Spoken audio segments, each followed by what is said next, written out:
오늘 저에게 주신 하나님의 말씀은 신약성경 사도행전 28장 30절 31절 말씀입니다.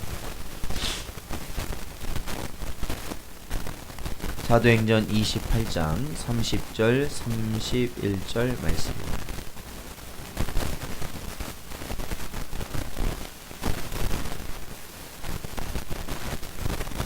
다 찾으셨으면 함께 봉독하겠습니다.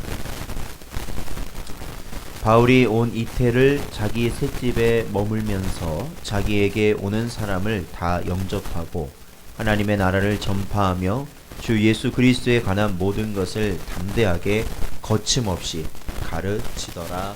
아멘. 기도하겠습니다.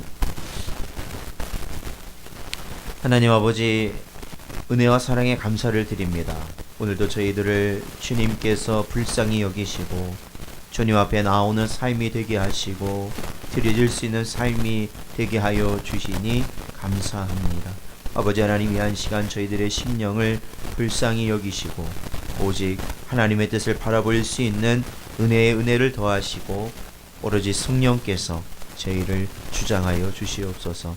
간절히 바라오며 예수님의 이름으로 기도하옵나이다. 아멘. 사랑하는 성도 여러분, 언제나 하나님께서 우리에게 허락하신 말씀을 마음에 새기시고 그 안에 주님과 동행하는 삶을 늘 살아가시는 여러분 되시기를 주님의 이름으로 축원드립니다. 오늘 본문은 사도행전의 마지막 구절을 저희는 본문으로 삼고 있습니다. 바울이 그토록 원하였던 로마에 와서 그가 하나님께서 자신에게 주신 그 사명을 마지막까지 감당하는 모습을 사도행전은 보여주면서 그 끝을 마치고 있습니다. 바울은 하나님께서 그에게 주신 로마로 가서 복음을 전하라는 사명을 감당하기 위해 이 자리에 왔습니다. 우리는 이 바울의 삶을 알고 있습니다. 이 사도행전을 통해서 이 바울의 전반적인 그 삶이 드러나 있습니다. 그가 처음에는 바로 예수님을 믿는 자들, 그 또한 예수님을 믿는 교회들을 핍박하였던 자가 바울이었습니다. 그는 유대교에 열심히 있는 자였고 바리새인 중에 바리새인이었습니다. 그는 모든 것을 가지고 있었던 그러한 바리새인으로서, 유대인으로서 바로 바울이었습니다. 그는 사울이었죠. 그는 스데반을 죽는 그곳에도 있었습니다.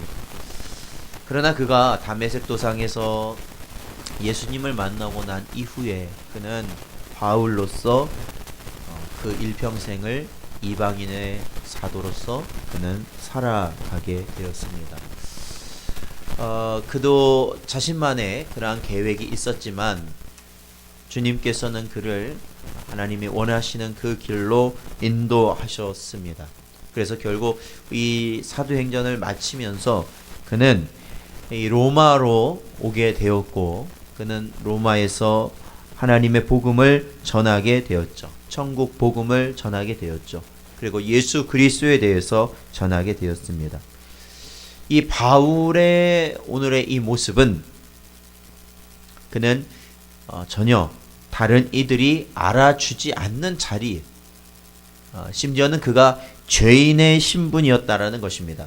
그가 비록 이 로마인이었기 때문에 감옥에 갇혀 있지는 않았지만 어느 정도 자유가 보장되어 있기는 하였지만 그는 이 죄인의 신분이었습니다. 남들이 부러워하는 자리는 절대 아니었죠. 그러나 바울은 그러한 상황에서 자신의 모습을 자신이 죄인이고 또한 남들이 부러워할 만한 자리에 있지 않다는 것에 대해서 그는 생각하는 것이 아니라 그러한 것에 개의치 아니하고 오로지 하나님께서 자신에게 주신 그 사명을 끝까지 감당하는 것이 오로지 그의 삶의 목표였다라는 것입니다. 그래서 오히려 그는 그곳에서 죄인의 신분이었지만 오히려 그곳에서 일정한 자유 가운데 사람들을 만날 수 있다는 것에 오히려 감사하고 31절에 나오는 것처럼 그 오는 사람들을 영접하여 하나님의 나라를 전파하고 또한 예수 그리스도에 대해서 담대히 그 진리를 전하는 삶을 그는 사는 것에 매진하였다라는 것입니다. 그러니까 우리가 이 바울의 모습을 보면, 그러니까 우리의 삶 가운데 우리에게 주어진 상황이 사실은 중요한 것은 아니라는 겁니다. 그러니까 우리의 상황이 우리의 삶을 이끌어가는 것은 아니라는 것이죠.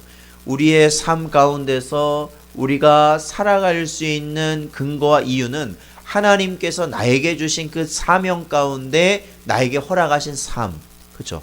그러니까 하나님이 나에게 주신 그 사명을 감당하게 하기 위하여서 하나님이 힘을 주시고 능력을 주시고 또한 내 삶을 이끌어갈 수 있도록 하나님께서 그 모든 것을 성령으로 말미암아 우리에게 뭐예요?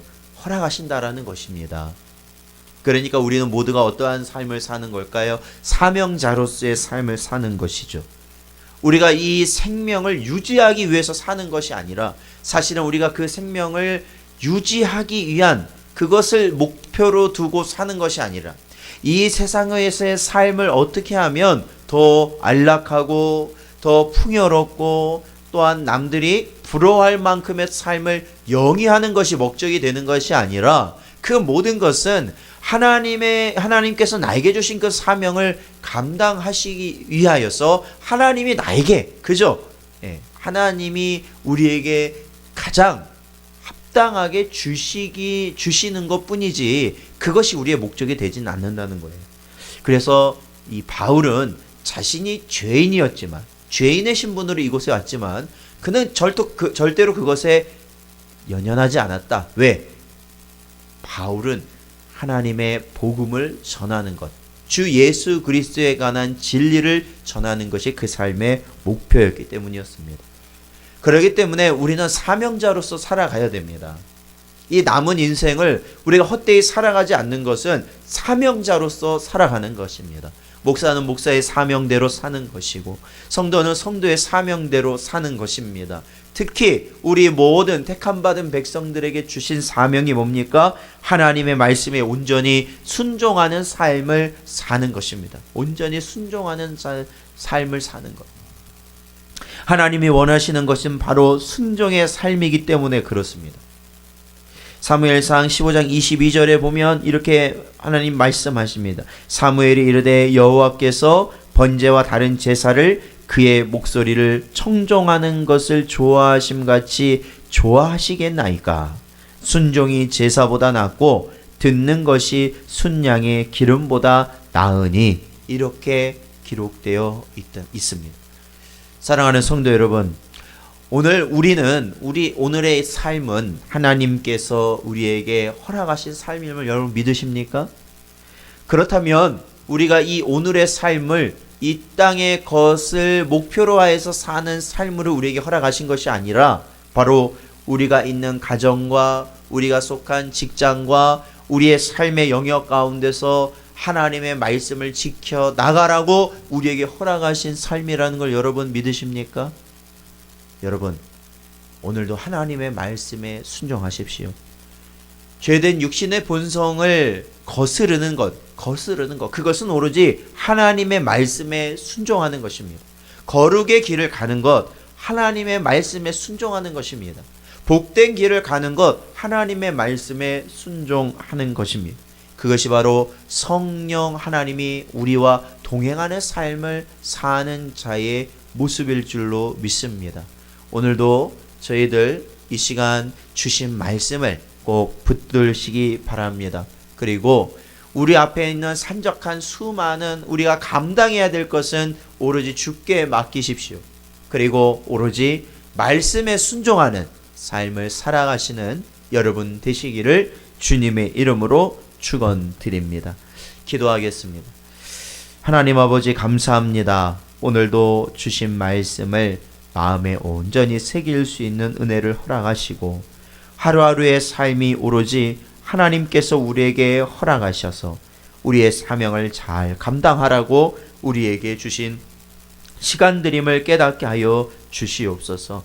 그리하여서 오직 주를 바라보게 하시고 주를 의지하게 하시고 주께 엎드릴 수 있는 우리 모든 성도들의 삶이 되게 하여 주시옵소서. 아버지 하나님, 역병의 사태 가운데서도 우리 모든 성도들을 지켜 주시옵시고, 저들의 삶이 아버지 하나님 그 모든 상황 가운데서도 주를 아버지 하나님 붙들고 의지하며 살아감에 부족함이 없도록 주여 역사하여 주시옵소서. 간절히 바라오며 예수님의 이름으로 기도하옵나이다. 아멘. 주기도문